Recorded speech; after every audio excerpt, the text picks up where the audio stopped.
Lawyer గారు, కొండమ్మ తినింది Apple ఒకటే కాదు, ఇంకా ఏవేవో ఆర్డర్ చేసుకుని తింది. ఆ డస్ట్బిన్లో చూడండి.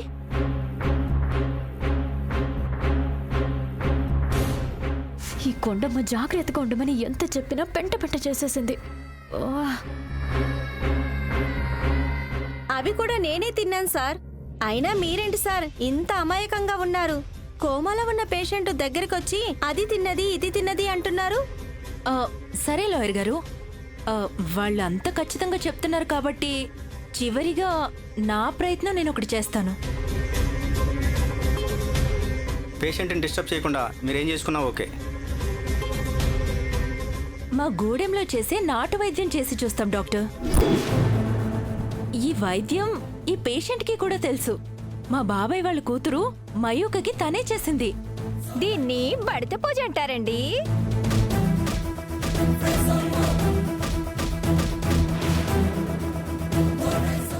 అదేంటి, పేషెంట్ని కొడతావా ఇప్పుడు? కొట్టను పున్నమి, వైద్యం చేస్తాను. నువ్వే చూడు.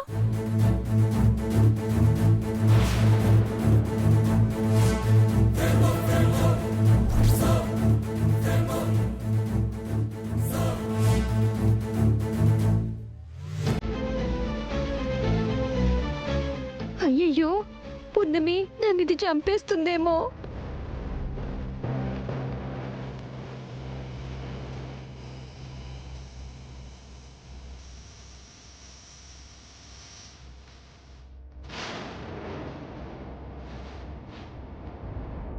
వామ్మో, ఏం చేస్తుంది ఇది?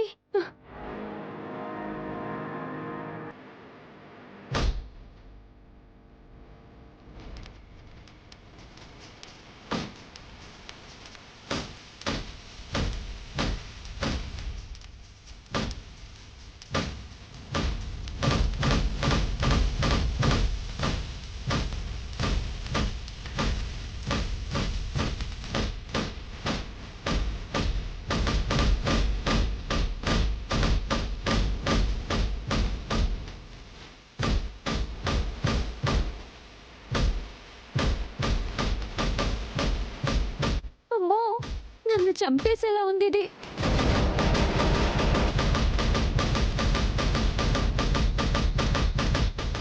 జబిలి, నీ దెబ్బకి కొండమ్మ కళ్ళలో నీళ్లొస్తున్నాయి.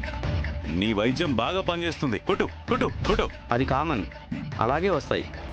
అది కొట్టు కొట్టు. డాక్టర్ గారు, మా కొండమ్మని వీళ్ళలా చిత్రహింసలు పెట్టమని పోలీసులు చెప్పారా? నేను ఇప్పుడు ఇన్స్పెక్టర్ గారికి కాల్ చేస్తాను. పున్నమి, లాయర్ గారు, మీరు ఎంక్వైరీకి వచ్చారు. ఎంక్వైరీ చేసుకుని వెళ్ళండి. ఇదంతా చేస్తే మా ఉద్యోగాలు పోతాయి. ఓకే ఓకే జాబిల్లి, నువ్వు కొట్టడం ఆపి. కోమాలో ఉన్న పేషెంట్ కోమాలో ఉందని డాక్టర్ గారు చెప్తే మీరు నమ్మరా? రిపోర్ట్స్ పంపిస్తా అన్నారు కదా. ఓకే పున్నమి, కొండమ్మ కోమాలో లేదు అనేది మా క్లయింట్ అనుమానం. ఇప్పుడు అనుమానం క్లియర్ అయింది. అయితే వాళ్ళని వెళ్ళమని చెప్పండి. వెళ్ళండి. సరే, వెళ్దాం పదండి.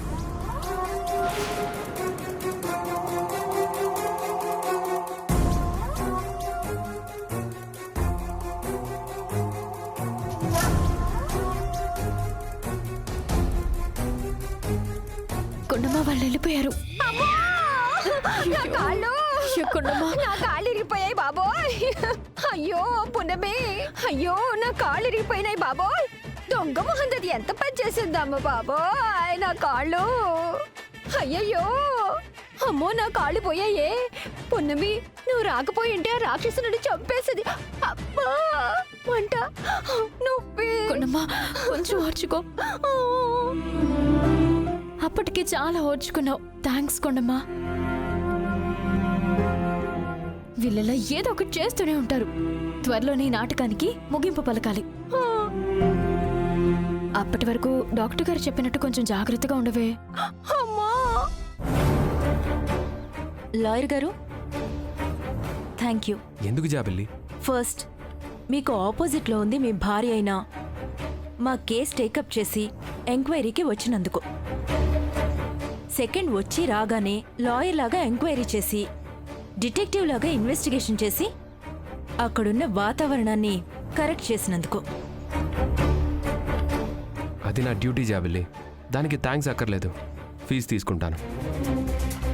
ఫీజు ఎంత కావాలన్నా తీసుకోండి లాయర్ గారు, కానీ ఈ కేసు మాత్రం మనం గెలవాలి. కొండమ్మ ఖచ్చితంగా కోమాలో లేదు. ఆ కొండమ్మ పరిస్థితి చూస్తుంటే ఆ యాపిల్ తిన్నది కొండమ్మే అనిపిస్తుంది. అసలు కొండమ్మ కోమాలో లేదు అని అనిపిస్తుంది. అనిపించడం కాదు లాయర్ గారు, అదే నిజం. పోనీ మీరు చెప్పినట్టు నిజం అనుకుందాం అని అనుకుంటే జాబిల్లి కొట్టిన దెబ్బలకి అమ్మ అని లేచి పరిగెత్తుండాలి. కానీ అలా చేయలేదే. ఆ దెబ్బలకి మనిషి అన్నవాడు ఖచ్చితంగా రెస్పాండ్ అవుతాడు. అవ్వలేదు అంటే కొండమ్మ నిజంగానే కోమలో ఉందనిపిస్తుంది. నాకు అదే డౌట్ కొడుతుంది బాబాయ్. కొండమ్మ కోమాలోనే ఉందేమో. లేదు జాబిల్లి, ఆ డస్ట్బిన్లో ఉన్న ఫుడ్ పార్సల్స్ చూస్తేనే అర్థమవుతుంది కొండమ్మ కోమాలో ఉన్నట్టు నాటకం ఆడుతుంది అని.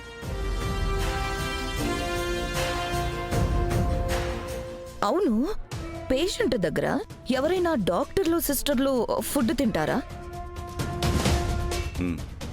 చూడండి, నేను ఒక లాయర్గా ఆలోచించి ఒకవైపు ఆధారాలు పరిశీలించి ఒక నిర్ధారణకి రాలేను.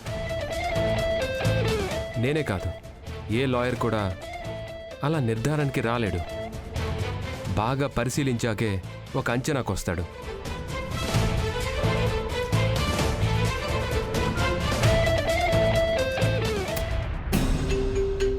పుణ్యం వస్తుంది. దాని చూపులు వీడి వీపు గుచ్చుకున్నట్టు అలా ఎలా చెప్పాడు?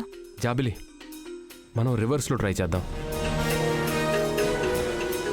నాకు తెలిసినంత వరకు కొండమ్మ కోమాలో ఉంది అనిపిస్తుంది. అదెలా లాయర్ గారు? పున్నమి అబద్ధం చెప్పదని నా నమ్మకం. కానీ ఒక లాయర్గా ఎవ్వరి మాటని గుడ్డిగా నమ్మి నేను ముందుకు పోలేను. అది భార్య మాటైనా అమ్మ మాటైనా నా వృత్తి ధర్మం నేను పాటిస్తాను.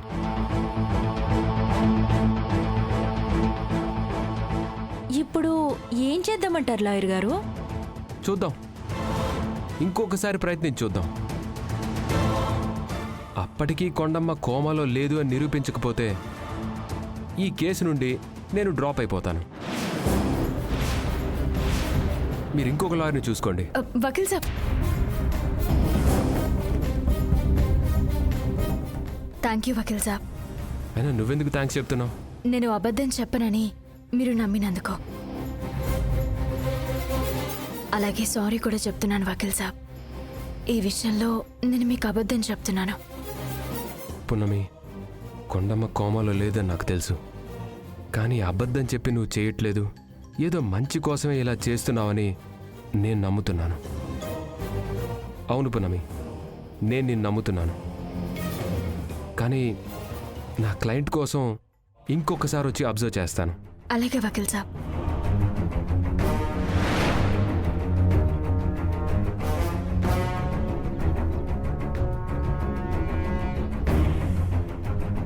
మీరు ఎన్ని కుట్రలు పన్నినా మీరు ఊరి దాటి మాత్రం వెళ్ళిపోలేరు.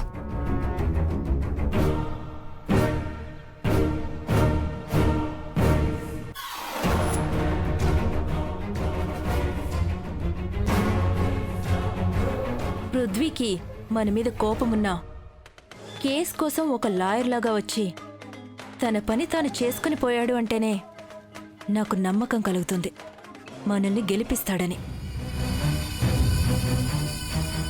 కనీసం పృథ్వీ గెలవడానికైనా మనల్ని గెలిపిస్తాడు. అదే గనక జరిగితే నెక్స్ట్ డేనే మనం అమెరికా వెళ్ళిపోతాం.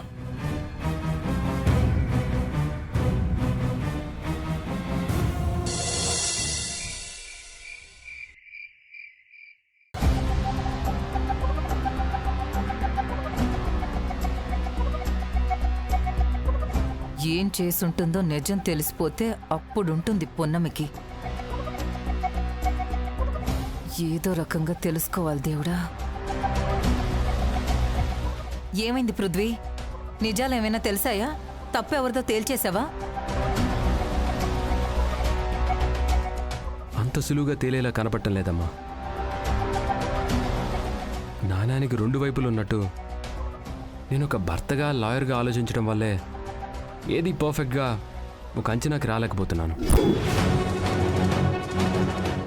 ఈ కేసు గురించి ఇంకా రీసెర్చ్ చేయాలమ్మా. కానీ ఒకటి మాత్రం నిజమమ్మా, తప్పు చేసిన వాళ్ళకి శిక్ష పడటం మాత్రం ఖాయం.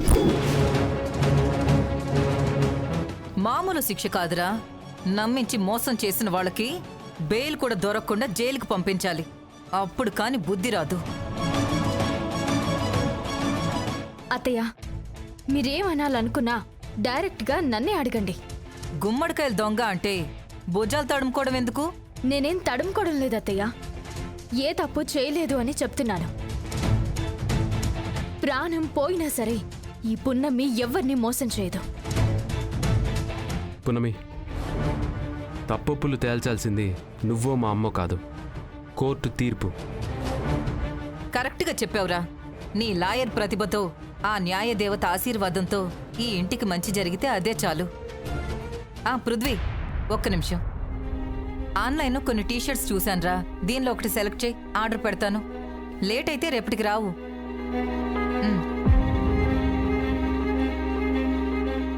అయినా రేపే ఎందుకమ్మా? ఏంటి వకీల్ సాబ్ అలా అడుగుతున్నారు? రేపు మీ పుట్టినరోజు కదా.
నీకెందుకే?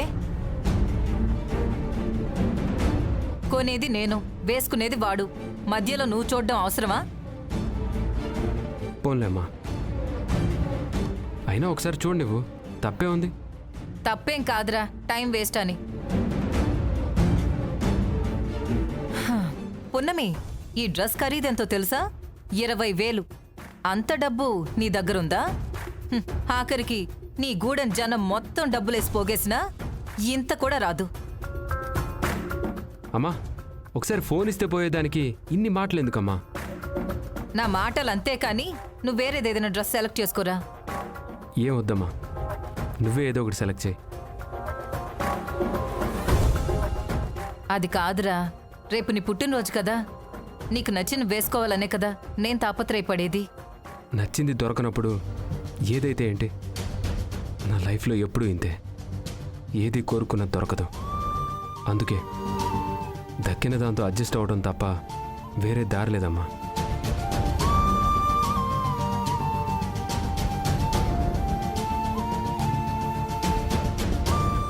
విన్నావా?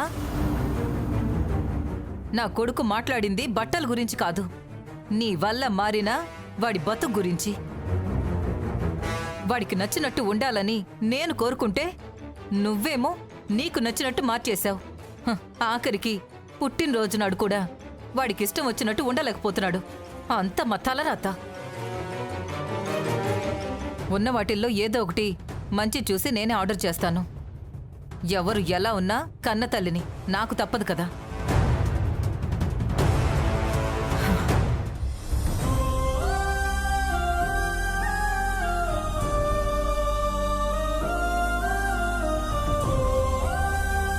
అమ్మా పున్నమి, లక్ష్మి అన్న మాటలు నువ్వేం పట్టించుకోవద్దు.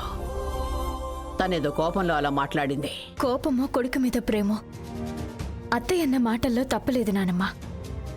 ఎందుకంటే నిజం తెలియనంతకాలం మనకి తెలిసింది మాత్రమే నమ్ముతాం. ఆలోచించకుండా అవతలి వాళ్ళని నిందిస్తాం. అత్తయ్య చేసింది కూడా అదే. ఇదంతా ఎందుకు చేశానో, ఎవరి కోసం చేశానో వాళ్ళకి తెలీదు. నిజం చెప్పే అవకాశం నాకు రావడం లేదు. పున్నమి, అమ్మా, పున్నమి బాధపడుతుంటే నాకేదోలా ఉందమ్మా. అసలు మన దగ్గర బోల్డ్ డబ్బుండుంటే 20,000 ఏంటి, పున్నమికి 2 లక్షలైనా ఇచ్చేవాళ్ళం. అప్పుడు పున్నమి పృథ్వీకి బట్టలు కొనేది, మనం గ్రాండ్గా పుట్టినరోజు జరిపేవాళ్ళం. పాపం పున్నమి ఇలా లక్ష్మితో మాటలు పడేది కాదు. డబ్బు వల్ల ఆస్తి స్తోమత పెరుగుతుంది కానీ విలువ అర్హత మారదు శివదేవా. అలా మారిందనుకున్నవాడు జీవితంలో మంచికి మర్యాదకి దూరమైపోతాడు. రాత రాసిన ఆ దేవుడికి దయ పుట్టనంతకాలం ఈ మాటలు ఆగవు. ఆ పిచ్చి తల్లికి కన్నీళ్లు తప్పవు. ఏమోనమ్మా, నాకేం అర్థం కావట్లేదు.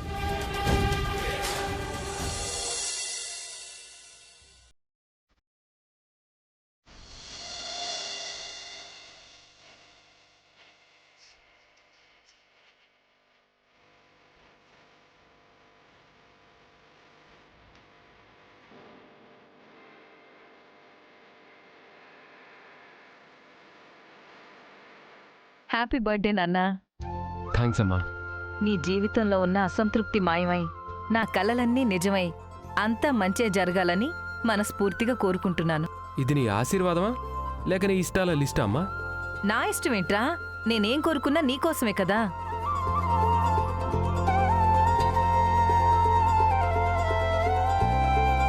ఇంతకీ పున్నమి ఎక్కడికెళ్ళింది? హాల్లో నా బర్త్డే సెలబ్రేషన్ ఏర్పాట్లు చేస్తున్నట్టుంది. మేబీ అదే పనిలో బిజీగా ఉందేమో. ఏంటి బెలూన్స్ ఊదడం, రిబ్బన్లు కట్టడం, అది కూడా పెద్ద పనేనా బిజీ అనుకోవడానికి? అదేరా నీకోసం పాయసం చేశాను, తీసుకొస్తుందేమోనని. పున్నమి, పున్నమి, ఏంట్రా పలకడం లేదు? ఇంట్లో లేదా లేక నా పిలుపు వినిపించుకోవడం లేదా? పున్నమి, పున్నమి, పున్నమి. ఏమైంది పృథ్వీ? పున్నమి ఎక్కడికెళ్ళిందండి? పున్నమి ఇంట్లో లేదా? లేదని కదా అడుగుతున్నాను. ఉదయం నుంచి పున్నమి కోసం నేను కూడా వెతుకుతున్నాను. ఆ పృథ్వీ పుట్టినరోజు కదా, ఆ పనిలో ఉంటుందేమోని నేను వదిలేశాను. మార్నింగ్ ముగ్గు పెట్టేటప్పుడు చూశాను. ఆ తర్వాత ఎక్కడికైనా వెళ్ళిందేమో. మీకేం చెప్పలేదమ్మా? లేదు పృథ్వీ, నాకు కూడా చెప్పలేదు అంటే ఇంట్లో ఎక్కడో ఉండే ఉంటుంది. నేను వెళ్ళి చూస్తాను. అమ్మా, నువ్వెక్కడికెళ్ళి చూస్తావు? పున్నమి ఇంట్లో లేదు కదా. లేదా? ఏమైపోయింది ఈ మనిషి? ఏమైపోయిందని అడుగుతావేంటి? పున్నమి అసలు నీ వల్లే బయటికెళ్ళిపోయి ఉంటుంది.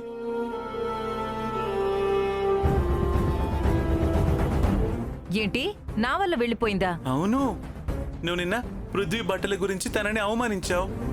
పున్నమి వల్లే పృథ్వీ కోరుకున్నది దక్కట్లేదని అన్నావు. ఆ మాటలు నచ్చకే పున్నమి ఎక్కడికైనా వెళ్ళిపోయి ఉంటుందేమో. ఇది మరీ బావుందండి. పృథ్వీకి నచ్చిన బట్టలు దొరకలేదన్న కోపంలో ఏదో చిన్న మాట అన్నాను, దానికే వెళ్ళిపోతుందా? బిందెడు పాలకి ఒక్క చుక్క విషం చాలు లక్ష్మి. డబ్బుల గురించి, అర్హత గురించి నువ్వన్న మాటలు పున్నమిని చాలా బాధ పెట్టాయి. అమ్మా, నేను బట్టల గురించి క్యాజువల్గా అన్నానే తప్ప పున్నమి గురించి కాదు. అయినా నువ్వెందుకు అలా ఫీల్ అయ్యావు? ఏంట్రా ఇది? ఒక్క మాట కూడా చెప్పకుండా ఇల్లు వదిలిపోతే అందరూ కలిసి నన్ను అంటున్నారేంటి? ఈ వాదనల వల్ల సమయం వృధా అవ్వడం తప్పితే జరిగేదేమీ ఉండదు పృథ్వీ. ముందు పున్నమి ఎక్కడుందో చూడు. ఎందుకు వెతకడం? పెత్తనాలు పూర్తయ్యాక అదే వస్తుందిలే. ఇలా చెప్పా పెట్టకుండా వెళ్ళడం, ఆలస్యంగా రావడం ఆవిడ గారికి మనకి కొత్త ఏం కాదు. నువ్వు ఊరుకోమ్మా. నువ్వు మాట్లాడినంత కేర్లెస్గా నేను ఉండలేను. నా కొడుకు పుట్టినరోజు నాడు కూడా మనశ్శాంతి లేకుండా చేస్తుంది మహాతల్లి. అమ్మా మనం కూడా వెళ్ళి పున్నం ఎక్కడుందో వెతుకుదామా? లేదు శివదేవా, పృథ్వీ వెళ్ళాడు కదా, తీసుకొస్తాడు. దేవుడా, నా పున్నం ఎక్కడున్నా తొందరగా ఇంటికి వచ్చేలా చూడు.